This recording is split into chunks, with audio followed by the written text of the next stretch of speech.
Hello, welcome to this week's Market Carver. I am Andrew Thrasher, Portfolio Manager at Financial Enhancement Group, and I'm joined by Senior Analyst Zach Unger. And we're going to go into actually just one topic this week. We're going to look at it from multiple angles.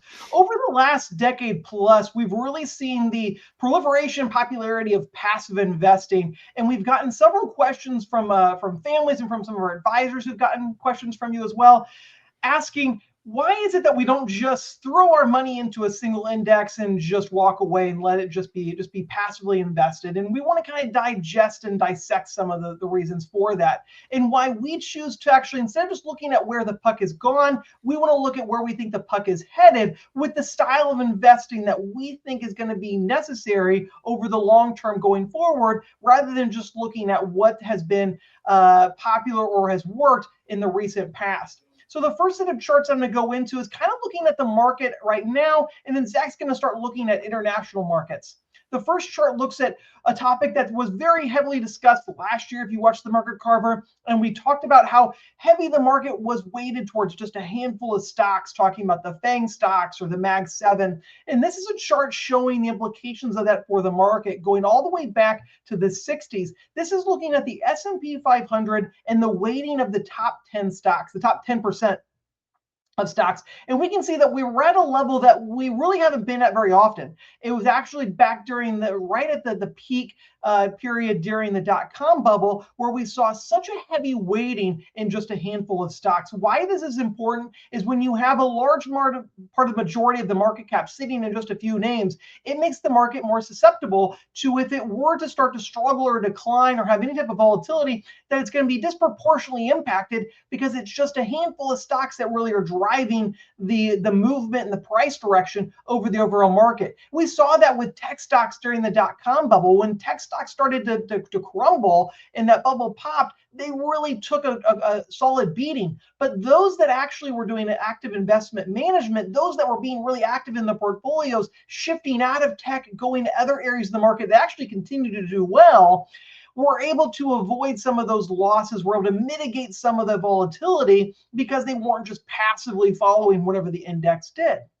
Now, with the growth of the market and the lack of extreme volatility that's lasted for months and months, we had a little bit of that in 2013. We've seen households have really been accumulating a lot of assets into their stock portfolios. And that's a positive thing. The more money that people are putting into the equity market helps propel it higher and send those values upward. But when we start looking at the long-term implications of that, we can see that we can get a little bit stretched, where people are overly confident, overly allocated towards the equity market, just because it's been the one place that's produced returns outside of international markets, commodities, fixed income, things like that. And so this next chart's looking again long term, going back to the 1940s, and we're looking at here is the amount that the average household has in their stock, in stocks within their portfolio. Again, you can see we're hitting levels that we've actually never experienced in the past. We saw us get to this level again during the late 90s, early 2000s,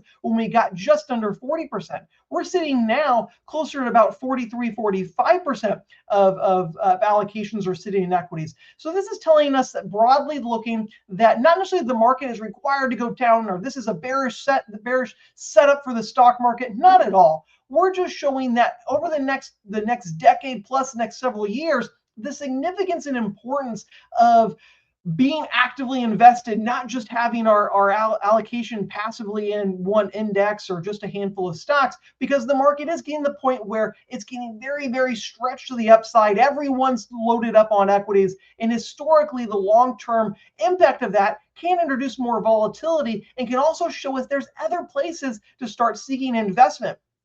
And this is something that we've been discussing a lot this year, how finally we're starting to see international markets are really starting to pick up and perform well, and actually outperforming domestic markets, something we haven't had for a long period of time. And it's something now Zach is going to talk to us about from both a valuation perspective and just looking at the overall picture of market share the U.S. has. So I'll turn it over to Zach.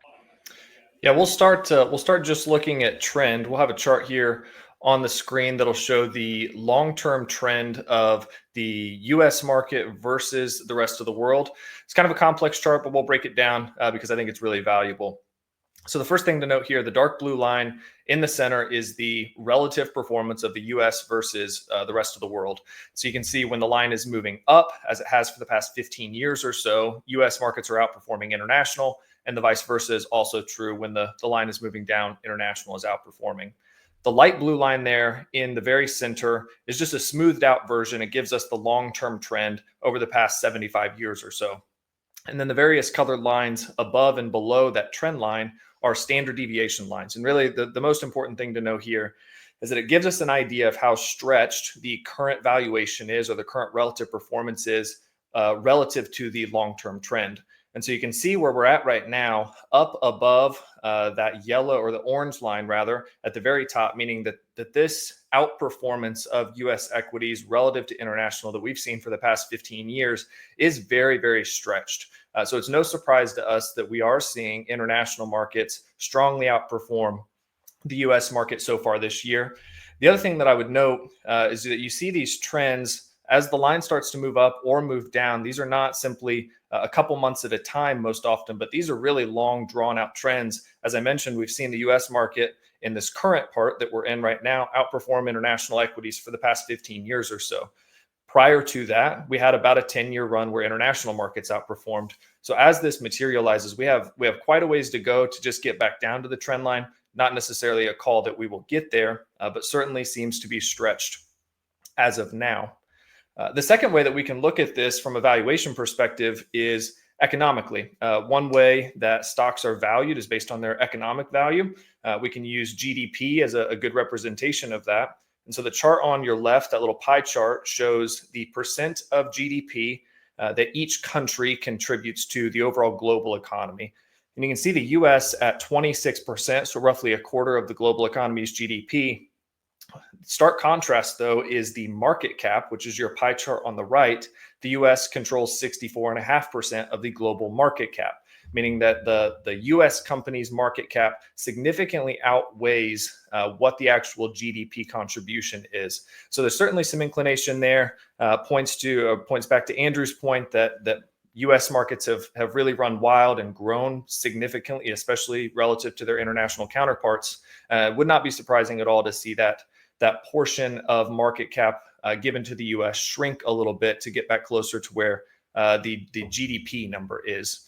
So again, we've talked about this many times in the past, but certainly a point towards active management, why it's important to not just set it and forget it, so to speak, but to be cognizant of the trends that are going on in the market and to be able to adjust accordingly, as we did, overweighting international at the expense of sort of pulling back some of our domestic equity allocation at the beginning of the year.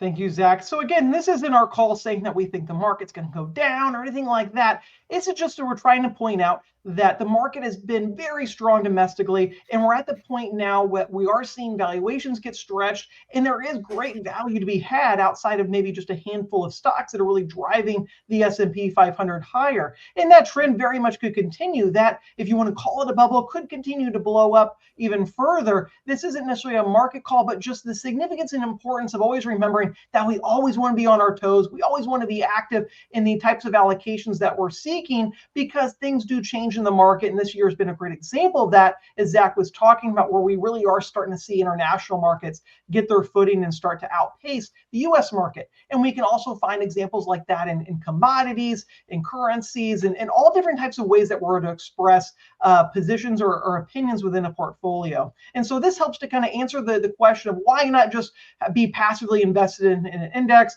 because we don't always necessarily want that index return. Just because it's been very strong in the past doesn't actually mean that it could continue to have that trend into the future. Now, we realize this is a complicated topic. If you do have questions, our advisors are happy to help answer them. You have our phone number there on the screen, a QR code in our website. We're more than happy to set up a meeting and discuss some of the things that we're talking about in the Market Carver, or also any questions that you may have about your own personal financial plan.